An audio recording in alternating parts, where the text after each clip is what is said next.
Signed the contract will help isolated premises and rural communities get a much-needed superfast connection.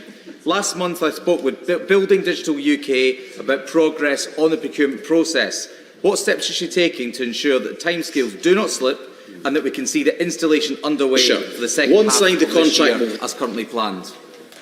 Well, I thank him for holding me to account on this, and I very much share his sense of urgency. Now, his constituency has 86% gigabit capable coverage, so it's above the average, but nonetheless, I understand the frustrations that people have when their premises is not covered. I want to reassure him that I've raised this with BD UK yesterday. I want to get going as fast as possible. We expect that procurement to be sorted in the summer. David Dewey. Honourable friend back to her place. She will know what's coming based on the multiple conversations she and I and her various different digital ministers over the years have had on the woeful delivery of rural broadband in particular in Scotland being the responsibility of the Scottish Government. The R100 scheme was supposed to bring faster internet to 60,000 properties across the north and north east by the end of 2021, but only delivered so far a little over 9,000 with a little over 50,000 still to go, with zero R100 North contract delivery in the Banffshire and Buchan Coast constituency. So can I ask my honourable friend what discussions she's had with the Scottish Government since she's come back to deal with the pause that was implemented on the BD UK and Scottish Government Well, I appreciate his work on this area. He's a tremendous champion for his constituency. He will be aware that I spoke to the Scottish Government before I went on maternity leave. I asked for an update on that work yesterday when I spoke to BD UK. I understand that progress is happening. I'm anxious to get that sorted because Scotland is missing out. It's getting behind other parts of the UK, and that's not good enough, and I want to help him to do everything he can to get this moving. Chris Elmore. Thank you, Speaker. I've raised with the Minister over and over again the village of Brinkeffin in my Ogmore constituency, with 3 streets that don't have connectivity still. BT Broadband have now come in to do the work, saying they will complete this work in 2026. This is just not acceptable. Can I ask the Minister to raise with BT Group again that this work needs to be rectified quickly and shouldn't take 2 years for 3 streets? I thank him. He'll be aware that things are changing in Wales because the Welsh Government asked us to take some of the contracts in-house. That work is underway. I'm happy to look at the specific issue with Openreach on his behalf because I appreciate the frustrations of his constituents. And as I say, we have taken the Welsh Government contracts in-house because we think we will be better placed to deliver them. Alan Brown. Speaker, nothing can be more important for rural connectivity than connectivity for the emergency services. Does she agree with me it's a disgrace that the Emergency Services Network Upgrade Programme is 7 years late and a budget now of over £11 billion is nearly 10 times the original budget? Absolutely right to highlight the absolutely vital importance of making sure the emergency services network is up, robust and running, particularly in rural areas. I'm not aware of the issues that he raises in particular areas of his constituency. I will be happy to look into it. As far as I'm aware, we are on track on that programme. Helen Morgan. Mr. Speaker, the shared rural network is key to improving mobile coverage in rural areas, but the maps that are used to produce the partial hotspots are not reflective of the lived experience, certainly of my North Shropshire constituents. What will she do to improve the data that the companies use to decide where to put their improved services? The Honourable Lady raises an important issue. It's one that we have actually raised with Ofcom because we share that concern that the data is not good enough and it's not being reflected in constituents' actual experiences. It's something that I am very alive to and want to get right. Thank you, Mr. Speaker. The Science and Technology Framework is our clear plan for supporting innovation through our 5 critical technologies that underpin the future UK economy. We've already committed significant investment to these technologies, including £2.5 billion for quantum, £2 billion for engineering biology and £1 billion for semiconductors. We're also driving innovation through initiatives like regulatory sandboxes, focusing on future skills and establishing a new digital markets regime to promote more dynamic competition in digital markets. We've seen in recent years that innovative technology can do so much to track down criminals. And we've seen the war of Ukraine, for instance, with drones. What some of us can't understand is why the French and us can't use innovative technology, more of it, to track down these criminal gangs who are herding people on beaches and putting them at risk, literally putting their life at risk. Why can't we devote more resources to actually catching these people with new technology?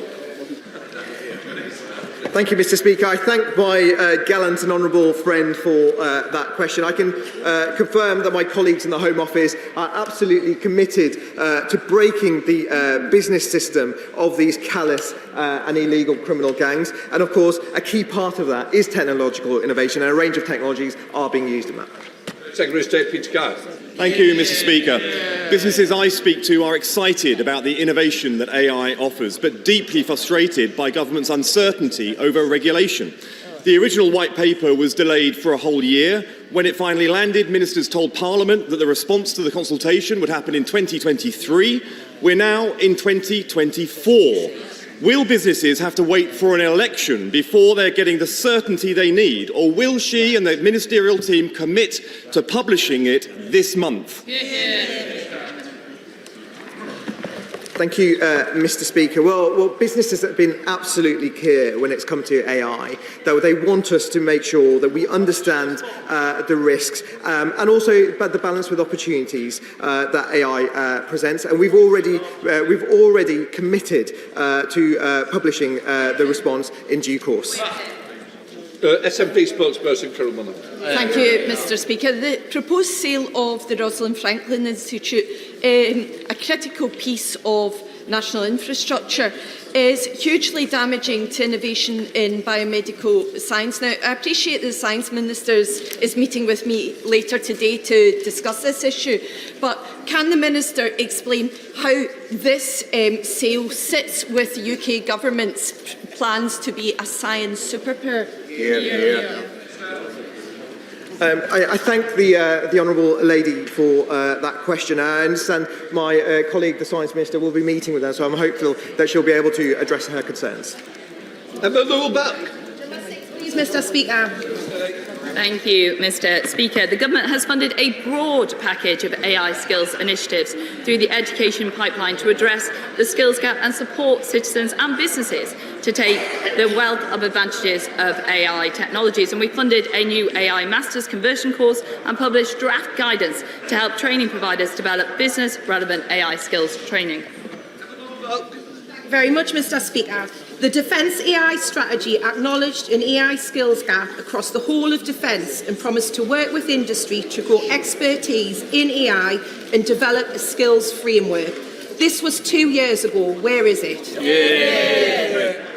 Thank you, Mr. Speaker. I think the honourable member doesn't quite grasp the magnitude of the amount of work that we've done on this agenda. We've invested 290 million since 2018. We've also recently just published guidance to support businesses to be able to adopt AI within their institutions, and we will continue to prioritise this area.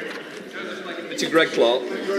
Speaker, just before Christmas, the EU institutions declared that they'd agreed a new EU AI Act. Can I ask the Secretary of State what assessment she's made of that and how her intended approach in the UK differs? Yes.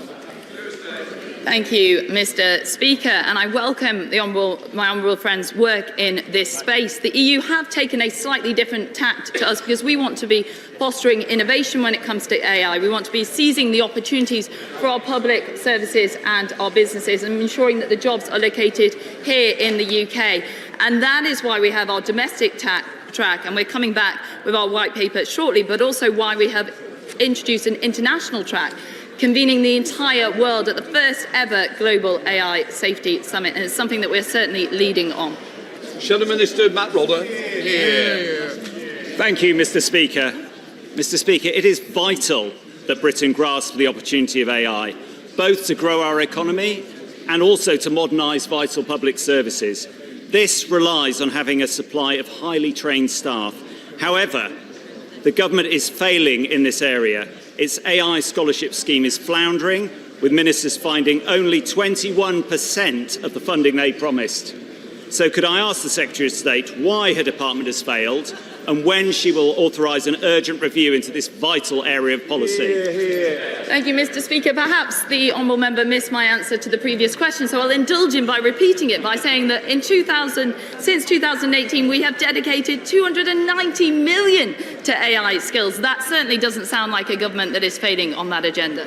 Richard Ford. With your permission, Mr. Speaker, I'll take this answer with question 12. I hope the honourable member and his party will join me in celebrating just what a fantastic place the UK is for international researchers to work and live. We have one of the strongest science bases, the world's leading universities, research institutions, the largest ever public R&D budget, and with our association to Horizon from the beginning of the year, we are central to global research collaboration. Richard Ford. Thank you, Mr. Speaker. The Migration Advisory Committee will review the graduate immigration route this year. International research students who are currently doing PhDs in the UK are attracted to work in the UK because of the ability to stay on and work after their PhD. Will the Minister engage with the Home Office to confirm that research students who arrive in the UK this year will continue to be entitled to a period of post-study work? Mr. Speaker, in keeping the UK as an open and welcoming place to do international research, to deliver the Prime Minister's vision of being a science-based superpower, I and my colleagues regularly meet with the Home Office. But the facts, Mr. Speaker, belie his question. 41% of postgraduate research in the United Kingdom today is being conducted by researchers who've come here from overseas. Speaker, the government's recent spousal visa policy to increase the salary threshold is forcing academics and innovators to leave. I give the Minister the example of a British constituent of mine who's graduating from Oxford with his PhD funded by UKRI. His American wife, graduating from Bangor with a PhD, can't live with him because the job he's been offered will be paid well below the salary threshold. Can the Minister explain why is this government using taxpayer money to educate people to become highly qualified researchers if its immigration policy then forces them to leave?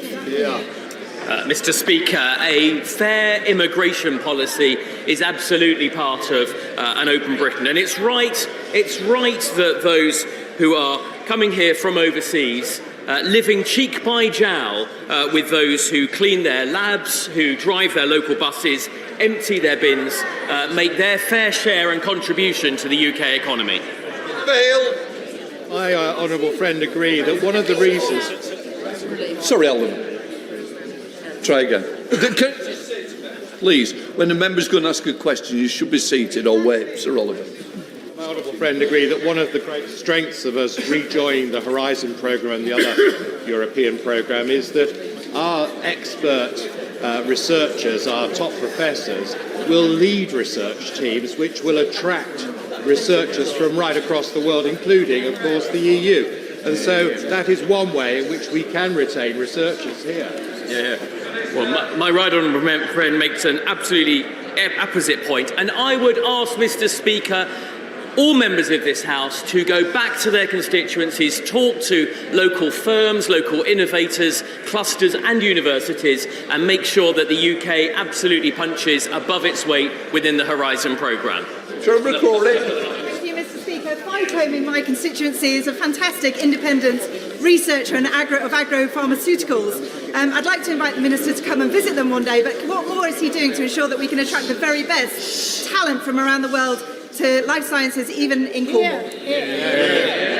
Mr. Speaker, I'll be delighted to visit the innovative firm in her constituency. The Honourable Lady will know about the Global Talent Visa, which has seen a 76% rise in visas issued over the last year alone, welcoming the world's best science, Britain's science and technology superpower. We come to topicals. Peter Down. Thank you, Mr. Speaker. This year, my ministerial team and I will be laser focused on delivering by backing the science and tech businesses who are growing the economy, creating the new jobs and improving the lives across our country. We want to make sure that British people have the skills that they need to take advantage of these jobs, and also support the innovative startups that we see across our country to scale up here and stay in the UK. And we want to use regulation as a tool to innovate by designing a transparent set of rules that encourage our entrepreneurs to be bold and ensure that British people truly feel the benefit. Thank you. In advance of the budget, what discussions has the Minister had with the Treasury regarding crucial funding for the development and uptake of human-specific technologies as opposed to the use of 3 million animals for experimentation and research in the UK? Mr. Speaker, the day cannot come quickly enough that we are able to end the practice of animal testing. That day is not now, but this government is committed to doing everything that it can to bring forward and support the development of replacement technologies, and he has my commitment that we will do that at the right pace. David Dewick. Thank you, Mr. Speaker. Will the Minister join me in congratulating Saxaford in obtaining its spaceport licence from the CAA? And does he agree that this site in Shetland will serve as a critical vertical launch site for not just the UK, but for the rest of Europe and beyond, and as such is deserving of full UK government support?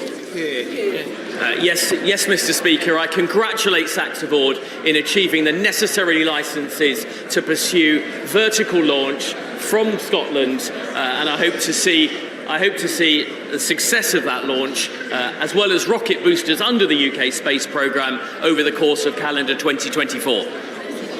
Shadow Minister Christopher. Thank you, Mr. Speaker. A recent study has shown that through digitisation, UK small businesses can generate £77.3 billion in additional revenue and create 885,000 new jobs in this country. However, around 4 in 10 small businesses do not view new technology to be relevant to their companies and do not see tech investment as offering good value for money. They cite a lack of skills and knowledge. What is being done to ensure small businesses are not left behind in the technological revolution? Thank you, Mr. Speaker. We work very closely with the Department for Business and Trade on this agenda, and also with the Department for Education and Skills in general. And also we have fantastic programmes like Innovate UK that are helping support businesses with their uptake of AI, and we just recently produced some additional guidance as well. Can I take this opportunity to welcome my friend the member for Arundel to one of the great offices of state, thank the Secretary of State for her support for the science and technology superpower mission. Would she agree with me that as the Prime Minister plans a rightly robust response to the post office saga, there are important lessons about technology procurement that we need to learn to make sure that never again does Whitehall repeat this appalling misjustice?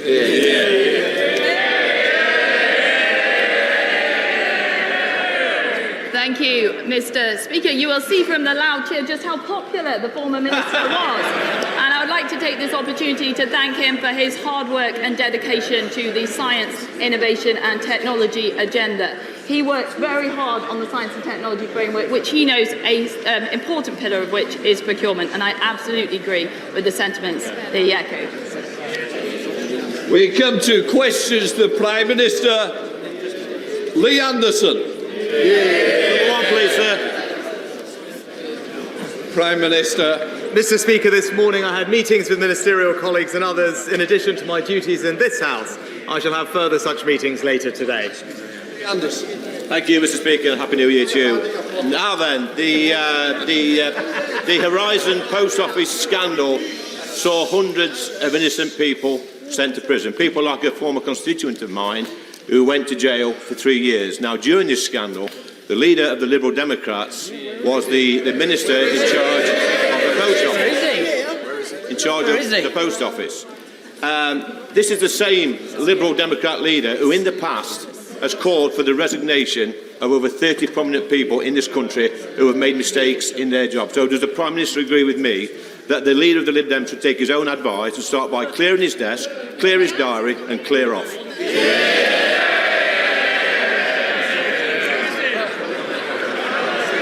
Mr. Speaker, this is one of the greatest miscarriages of justice in our nation's history. People who worked hard to serve their communities had their lives and their reputations destroyed through absolutely no fault of their own. The victims must get justice and compensation. Sir Wyn Williams' inquiry is undertaking crucial work to expose what went wrong, and we've paid almost £150 million in compensation to over 2,500 victims. But today I can announce that we will introduce new primary legislation to make sure that those convicted as a result of the Horizon scandal are swiftly exonerated and compensated. We will also introduce a new upfront payment of £75,000 for the vital GLO group of postmasters.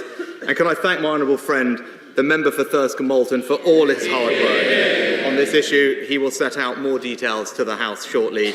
We will make sure that the truth comes to light. We right the wrongs of the past and the victims get the justice they deserve. Leader of the Opposition, Keir Starmer.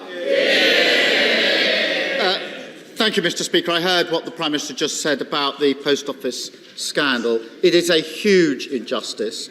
People lost their lives, their liberty and their livelihood, and they've been waiting far too long for the truth, for justice and for compensation. So I'm glad the Prime Minister is putting forward a proposal. We will look at the details, and I think it's the job of all of us to make sure that it delivers the justice that is so needed.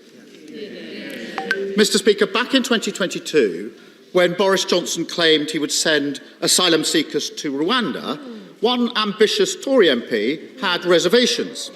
He agreed with Labour that it wouldn't work. It was a waste of money. It was the latest in a long line of gimmicks. Does the Prime Minister know what happened to that MP? Well, Mr.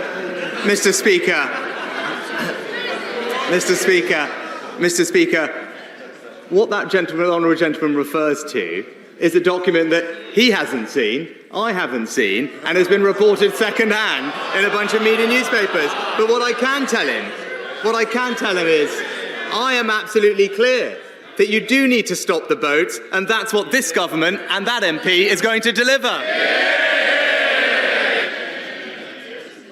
I notice he didn't deny it, Mr. Speaker. I'm not surprised. £400 million of taxpayer money down the drain. No one sent to Rwanda. Small boats still coming. It's hardly a surprise he wanted to scrap the scheme when he was trying to sneak in as Tory leader. But he's being caught red-handed opposing the very thing that he's now made his flagship policy. Which member should we listen to? The one before us today, or the one who used to believe in something? Mr.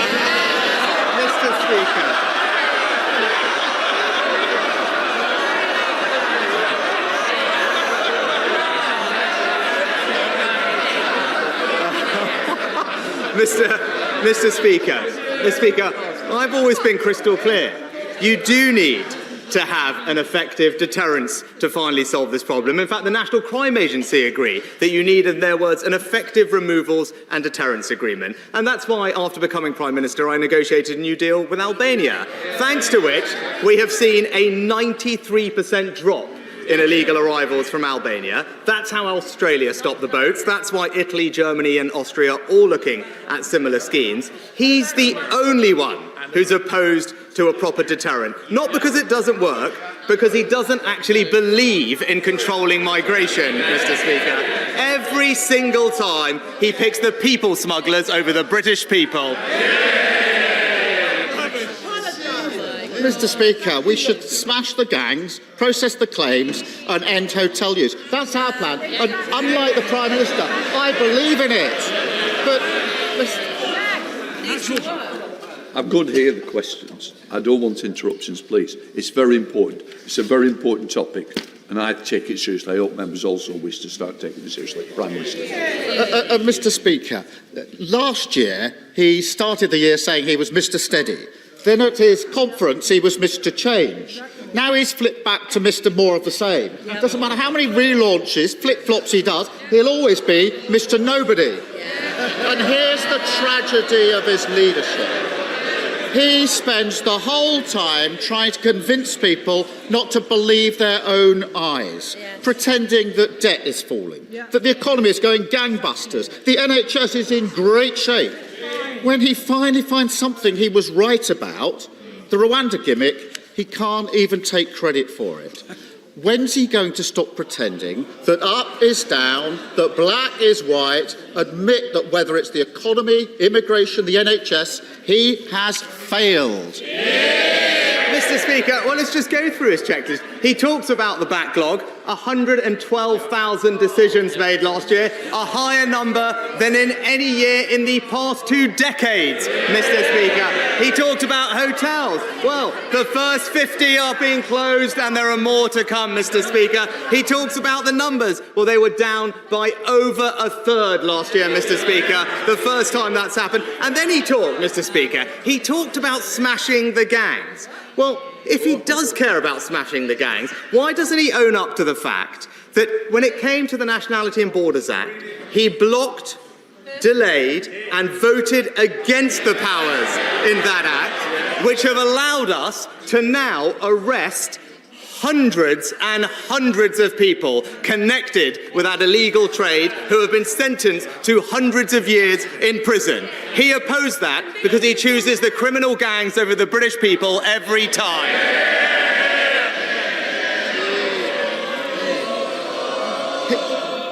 I don't think we are. Keir Starmer. Mr. Speaker, we can all see what's happened here. Just like he knows that debt isn't falling and taxes are going up, he knows the Rwanda gimmick won't work. But he can't be honest about it because he's too scared of his own MPs. Doesn't he wish he'd stuck to his guns rather than to allow himself to be taken hostage by his own party? Mr.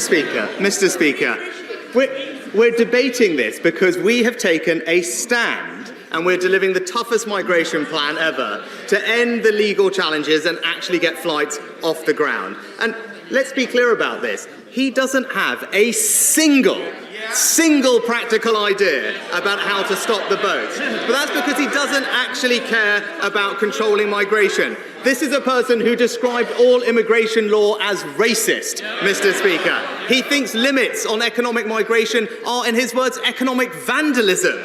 It didn't even feature once in his 5 missions, and he didn't mention it once in his conference speech. The truth is, he's pro-free movement, he's anti-border control, and he can never be trusted to stop the boat. I think we should smash the gangs. And I spent 5 years of my life doing exactly. This is the party that's lost control of the borders. And whilst he's tending to the Tory party, the country is left without government. A collapse in dentistry, leaving people literally pulling out their own teeth. Flood defences completely exposed. Hundreds of thousands of children still out of school. His government appears blissfully uninterested in what's going on outside the walls of Westminster.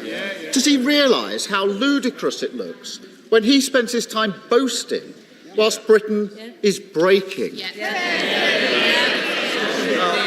Mr. Speaker, I'm glad he brought up our schools, because there's nothing more important than ensuring our children get a world-class education. And that's why I'm pleased that, in spite of Labour opposing every reform that we made, our children are now the best readers in the Western world, Mr. Speaker. But he's right that attendance is important, and that's why we're investing millions of pounds more to provide support for absent pupils. We launched a national campaign, and just this week, we've doubled the number of attendance hubs to support over 1,000 at the most vulnerable schools. But I am surprised to hear him raise that topic, because from longer lockdowns or voting against our minimum service laws, his priority has always been keeping our children out of school, Mr. Speaker. It's always the same with him. There's no plan. It's just peddling one thing to his union friends and another thing to the British people.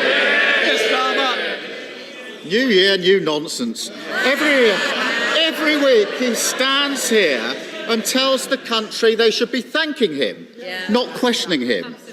Point out that the view on the ground is very different to that from his private jet, and he says you're talking the country down. He just doesn't get it. He doesn't get what a cost of living crisis feels like. He doesn't know any schools where kids no longer turn up, and he doesn't understand what it's like to wait for a hospital appointment. Doesn't the country deserve so much better than a Prime Minister who simply doesn't get Britain?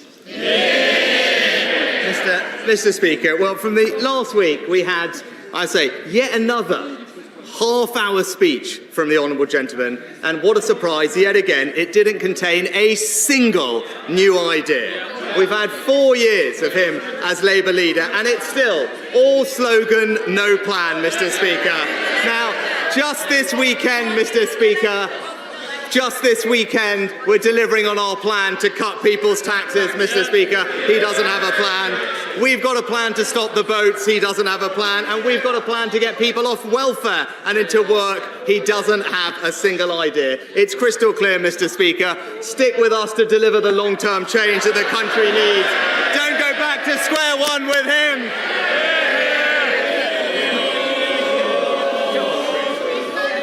Let him ask the question before you shout for more. Chris Clarkson. Thank you, Mr. Speaker. We just know it's going to be fantastic. And a happy new year to you anyway. It's almost spring when a young man's fancy turns to tax. In Scotland, the Nationalists have decided to increase taxes on hard-working people. Yep. And in Wales, businesses are being clobbered by a 5% increase on rates. Does my right honourable friend agree with me? There's only one party in this chamber that can be trusted to cut taxes for hard-working people across the country, and that's the Conservatives. Well, Mr. Speaker, my honourable friend is absolutely right. We are now just this weekend, Mr. Speaker, for an average person in work cutting their taxes by £450, Mr. Speaker. In Wales, where Labour are in charge, they're raising them, with businesses there now seeing double the rate of business rates this year, Mr. Speaker. And it's the same in Scotland under the SNP, the new high-tax capital of the United Kingdom because of the SNP's tax hiking decisions. So, Mr. Speaker, while we've got a plan and cutting your taxes, it's Labour and the SNP that are going to raise them. The SNP, Stephen Flynn. Mr. Speaker, a Horizon system introduced by Tony Blair, the former Labour Party leader and of course now a Knight's Garter, a Horizon system defended by the current leader of the Liberal Democrats, himself a Knight bachelor, a Horizon system scandal overseen by a former Conservative Prime Minister who now hides in the House of Lords as a baron. The reality is that sub-postmasters never stood a chance against the Westminster establishment, did they? Well, Mr. Speaker, as I've said, this is actually one of the greatest miscarriages of justice in our country's history. And all our thoughts are with those who worked so hard for their communities and have seen their lives and reputations destroyed. And since this scandal, as the honourable gentleman pointed out, has actually unfolded over decades, and with multiple people clearly at fault. But since 2019 in the High Court case, this government established a statutory inquiry led by Sir Wyn Williams to uncover what went wrong, established an independent advisory board, and has established 3 different compensation schemes, paying out £150 million to over 2,500 people, with now almost 2/3 having received final compensation. But we must go further and faster, Mr. Speaker, which is why we have made new announcements today. Mr. Speaker, I don't think the Prime Minister quite gets it. This isn't just a plague on all their houses. This is a plague on this House itself, because injustice goes far beyond just the sub-postmasters. Just ask the WASPy women, or the victims of the Equitable Life scandal, or the victims of the infected blood scandal, or the victims' families from Grenfell or Hillsborough. The reality is that when the public come knocking on the doors of this here chamber seeking justice, the government only ever answers when they have no options left. Now, the Leader of the Opposition said last week that the public are right to be angry at Westminster, and they are angry at Westminster. They're angry at Westminster because they know that this place never really changes. Does it, Prime Minister? No, Mr. Speaker. This is, and actually I am sad that the honourable gentleman is trying to politicise something that has happened over multiple decades, with multiple people at fault. But the key thing is, after the 2019 High Court case, the government did act to establish an independent inquiry, independent compensation schemes, and as I said, has paid out compensation to 2,500 people. But rather than trying to politicise it, what we should be doing is focusing on the people affected and making sure that they get the answers, justice and compensation that they deserve, and that is what we are delivering. I made a promise to a granddad in my constituency after he told me he hadn't dared speak up when his grandson came home saying, "Today we were learning if we were in the wrong body." Draft Schools guidance to support gender questioning children has now been published just before Christmas, and it's out to public consultation. But when we've all seen many individual people very publicly cancelled, lost their jobs, their reputation, their relationships, for simply supporting biological reality or championing fairness, women's safety, child protection, Can I ask my right honourable friend, how will honest and open engagement be managed through this very important and sensitive consultation process? Can I thank my honourable friend for her important question and assure her that she's right about the safety and well-being of children being paramount in our thoughts, and that is at the heart of the guidance that we have published for consultation. But also, Mr. Speaker, parents fundamentally must be involved in decisions about their children's lives, and their involvement is a key part of this guidance. She's right to say there's a consultation process. That is an opportunity for everyone to engage with this guidance, and she's also right to say, and I agree with her, that those championing safety or indeed talking about the importance of biological sex should absolutely have the freedom to express those views, and she will see those views expressed in the guidance too. Stephen Furry. Thank you, Mr. Speaker. I want to thank the Prime Minister for the £3.3 billion financial package which is now available to any restored Northern Ireland executive. However, we still need a discussion around the long-term financial framework before the next spending review. At present, Northern Ireland is seeing its public services in huge crisis, especially health, and there are urgent public sector pay pressures which must be addressed. Last month, the Secretary of State said that the negotiations with the DUP over the Windsor Framework have concluded.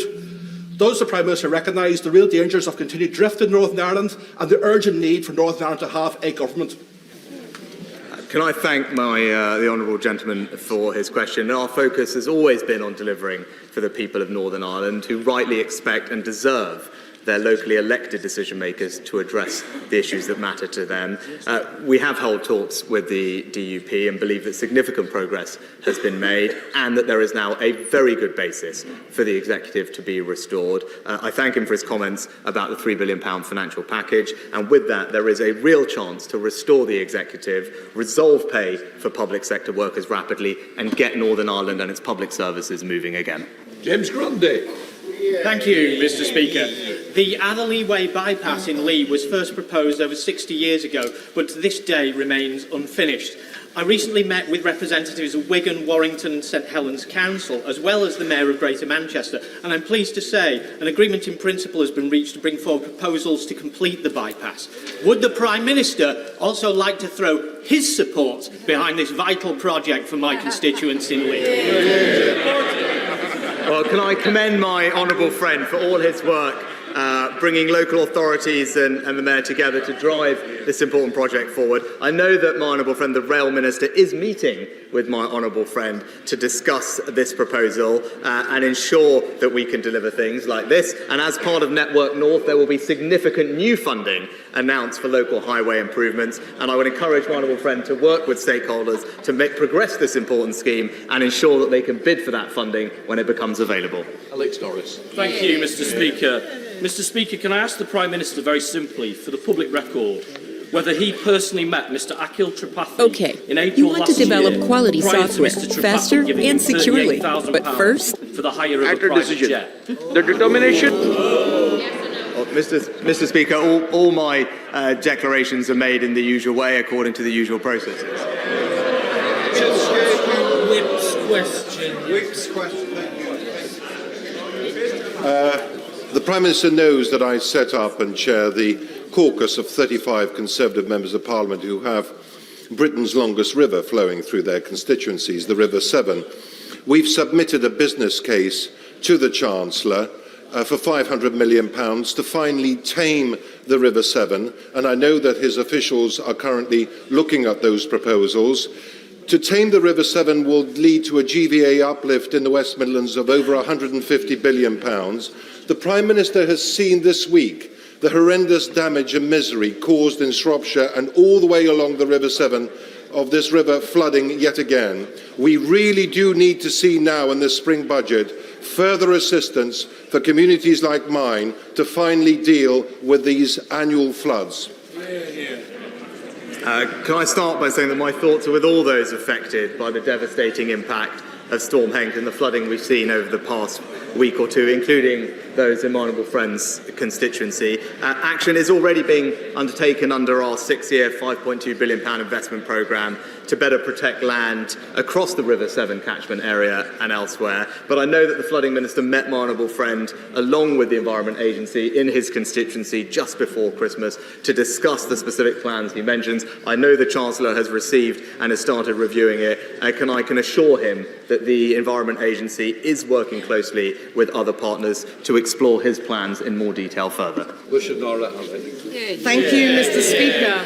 Since the outbreak of war in Gaza, over 23,000 Palestinians have been killed, including 10,000 children, and forced displacement is causing a humanitarian catastrophe. There's intensifying fighting between Hezbollah and Israel, a crisis in shipping security in the Red Sea, and the engulfing of neighbouring countries into a regional conflict. De-escalation will only occur when hostilities cease in Gaza. The Foreign Secretary yesterday said he was worried Israel may have broken international law, and the International Court of Justice is opening hearings in The Hague this week in relation to suspected breaches of obligations under the Geneva Convention.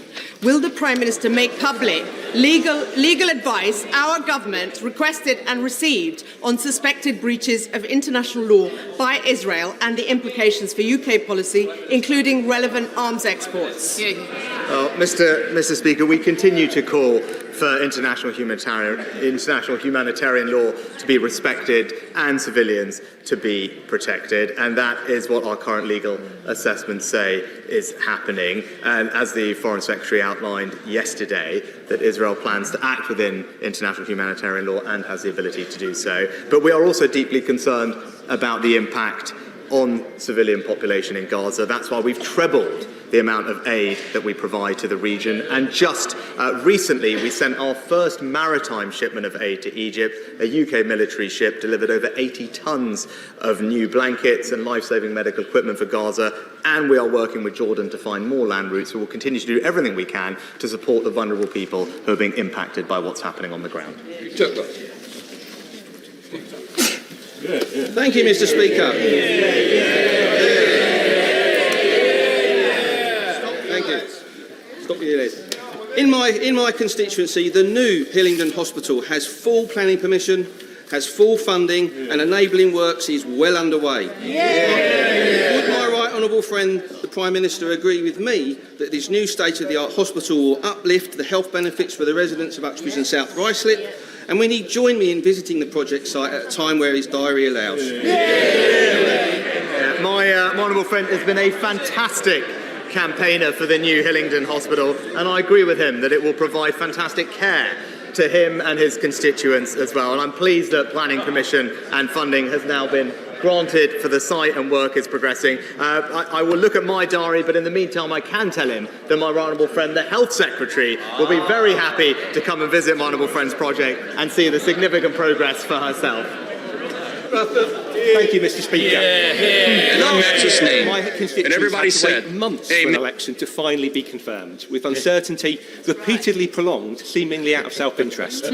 Now, this year, out of all people, I didn't expect the Prime Minister to be turning to my predecessor for strategic inspiration. If we're going to be waiting, I hope we can work together for a group in my constituency that really deserve support.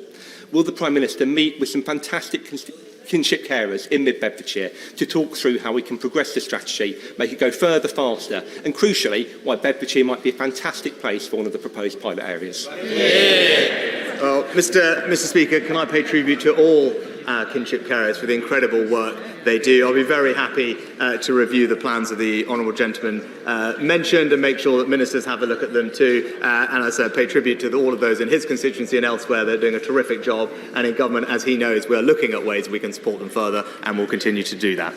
Deborah Miller. The Prime Minister knows that in Basingstoke we also need a new hospital, and that's why he's given £900 million for our hospital trust to make that happen. Does my right honourable friend agree that this is a once-in-a-lifetime investment and must modernise not just the NHS healthcare that's provided, but also support his plan to double medical training places by 2031? And we're also ready to build our hospital a bit quicker if that helps. Mr. Speaker, I am pleased that through our new hospitals programme, Hampshire's Hospital Trust, the NHS Foundation, will receive significant investment to ensure that excellent care is available for her and all her constituents. I think the Trust started their consultation last year and the results are due at the end of March, and we'll look forward to making sure that we can deliver this project as quickly as possible as part of the record capital investment in the NHS to deliver faster, better care to patients everywhere. Happy New Year, Mr. Speaker. Happy New Year. Reports suggest that the Prime Minister's family investment company, Catamaran Ventures, is being wound up, and that his wife's is exiting her interests in her childcare company, Koru Kids. So will the Prime Minister keep his promise to the liaison committee, which includes a number of Conservative MPs, and confirm whether or not he has forgotten to register any of his financial interests? And will he publish all details of Catamaran Ventures investments? Mr. Speaker, I take very seriously my responsibilities to register and declare all of my relevant interests. All of them have been declared in accordance with the ministerial code, and it is the role of the independent advisor to advise on what is necessary to publish within that list, including in the case of ministers' family members, and when specific questions are asked in things like liaison committee, as I have been in dialogue with the committee, declarations are made on top of that, which I have made, and as I made from the dispatch, but my wife has been an investor in British companies over the past years, but that is now something that she has ceased to do further going forward. Speaker, new, very large shellfish beds have been discovered in the Thames estuary, including razor clams and manila clams, both highly prized around the world. So will my right honourable friend join me in congratulating local fisherman Mr Paul Gilson on his proactive work? And will he come to Leigh-on-Sea, meet my local fishermen, so we can discuss how to maximise this brilliant Brexit bonus for Essex fishermen? Well, can I join my honourable friend in welcoming this fantastic discovery? We have been capitalising on the benefits of Brexit since we left the EU, and we're making sure that we can transform opportunity in the UK, particularly in fishing communities. I know my honourable friend, the Minister for Farming and Fishing, will be happy to meet with her to discuss what more this could mean. And I hope I also have an opportunity to come and see her and see this incredible discovery for myself too. Hamilton. I was a nurse in our NHS for 25 years. It is an offence to my colleagues and our patients when the Prime Minister pretends he's got a grip on NHS waiting times. Despite his big pledge to cut them, they've risen by 500,000 in the last year alone. He can blame striking all he likes, but after 14 years of Tories, who can possibly say the NHS is better off? Mr. Speaker, can I thank the honourable lady for her decades of service in the NHS and commend all the work of our fantastic, hard-working nurses in the NHS. And I'm pleased that we've delivered early on our manifesto pledge to have 50,000 more nurses in the NHS, together with record numbers of doctors, elective surgical hubs, community diagnostic centres, all of which means that we are now treating more people in the NHS than we have ever done before. One thing that is hampering progress on tackling the waiting list is obviously industrial action. So I hope that the honourable lady can join with the million NHS workers, including nurses, midwives, therapists, paramedics, consultants and specialty doctors, all of whom have reached a fair and reasonable pay settlement with the government, and urge the junior doctors to do the same. Andrew Percy. Mr. Speaker, I believe that not all Jewish people are bad.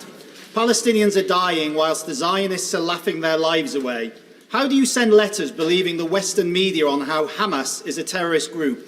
For all I know, the only terrorist group is the Zionists. Not my words, words produced by pupils as young as 11 in schools in this country, one of whom signed off their letter saying they sought vengeance. That word was, however, crossed out. In another school in the northwest of England, pro-Palestinian activists were invited in to educate pupils on the history of Palestine and displayed slides to their students which denied the existence of the state of Israel. And in other schools, we know they have allowed absences for people to attend protests, where there have been, of course, many examples of anti-Semitism. This is completely unacceptable. Can I ask the Prime Minister to look at what is going on in our schools and to hold an independent review on how we can do more on our curriculum to educate about the perils of anti-Semitism?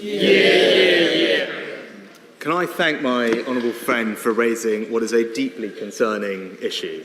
And as I've said before, there is no place for anti-Semitism or glorification of terrorism in Britain, especially in our classrooms. And that's why we welcome the recent report from Lord Mann, the government's independent advisor on anti-Semitism, and in particular his recommendation on how schools can tackle anti-Semitism. We will continue to work together with Lord Mann on this vital issue, and I look forward to hearing further suggestions from my honourable friend too. Thank you very much, Mr. Speaker. When my best friend and constituent, Dr. Laura Williams, lost her husband suddenly at 35, she was left alone with 3 children under the age of 5. Nothing could have prepared her for that grief and loss. And I have witnessed firsthand what a remarkable job she has done to carry on and stay afloat. But, Mr. Speaker, it's been made much harder by the fact that bereavement support payments have been cut to just 18 months, an allowance that is primarily for children who lose a parent. So will the Prime Minister be kind enough to meet with Dr. Laura and me to hear firsthand her experience of losing her husband and see what can be done for those like her who are bereaved with young children to support? I'm very sorry to hear about the honourable lady's constituent and her tragic loss, and I'd be very happy to meet with her at the earliest opportunity. Dame Jackie Doyle-Price, and congratulations. Passengers have been crossing the Thames between Tilbury and Gravesend in my constituency since 1307, but the current ferry service is currently under threat due to withdrawal of local authority funding. With so many people using that ferry service to come to work in Tilbury docks and the incumbent expansion of the Thames Freeport, would my right honourable friend encourage the local authorities to do all they can to make sure that we take full advantage of the opportunities by new contracts for this service, and perhaps looking to expand that as a way of getting more people to work in the new jobs being created? Well, my honourable friend is right to highlight that the Tilbury to Gravesend ferry service does form an important part of the local transport services provided by local authorities. Obviously, those funding decisions are for the councils required, but I would encourage them to consider the importance of cross-river transport as highlighted by my honourable friend in her local community, and do that as part of their upcoming local transport planning. Do you want to see MacDonald? Thank you, Mr. Speaker. Has the Prime Minister seen the utterly damning new UNICEF report showing child income poverty rose way faster in the UK than in any of the other 39 countries analysed in the decades to 2021?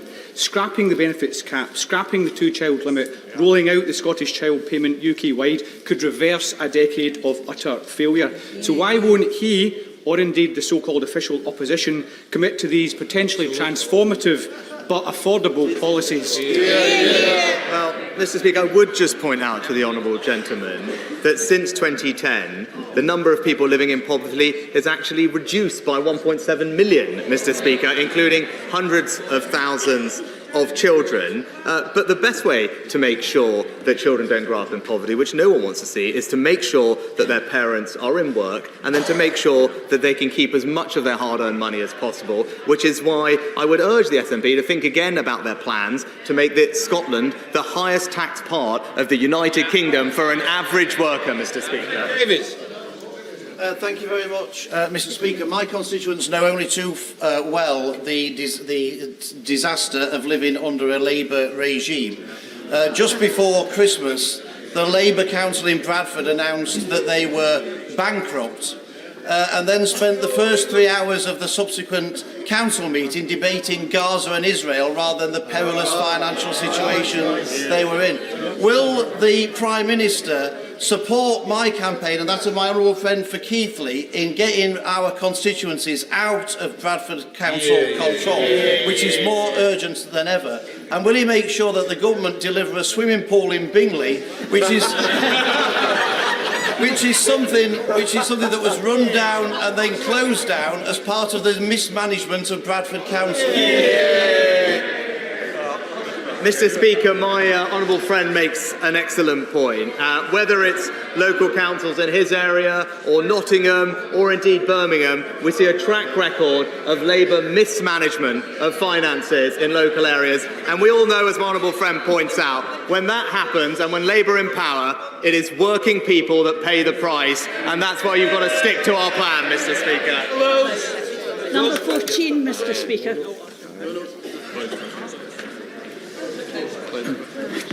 Mr. Speaker, we are providing extensive financial support worth over £100 billion, or £3,500 per household on average between 2022 and 2025 to help everyone with their energy bills. Thank you, Mr. Speaker. Last month, Marie Curie told me that terminally ill people who want to die at home have been forced into hospitals to die because they can't afford to heat their homes sufficiently.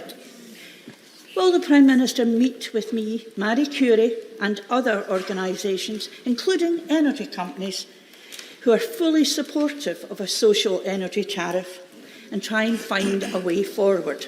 Well, Mr. Speaker, I will make sure that the Honourable Lady gets the meeting that she needs with the appropriate minister, but we are working very closely with Ofgem to make sure that the most vulnerable households are protected, especially this winter, and crucially developing the Priority Services Register, which vulnerable households, including those who are disabled or facing particular needs, can sign up to for free to receive extra help with their energy supply. But I'll ensure, as I said, the relevant minister meets with Marie Curie and the Honourable Lady.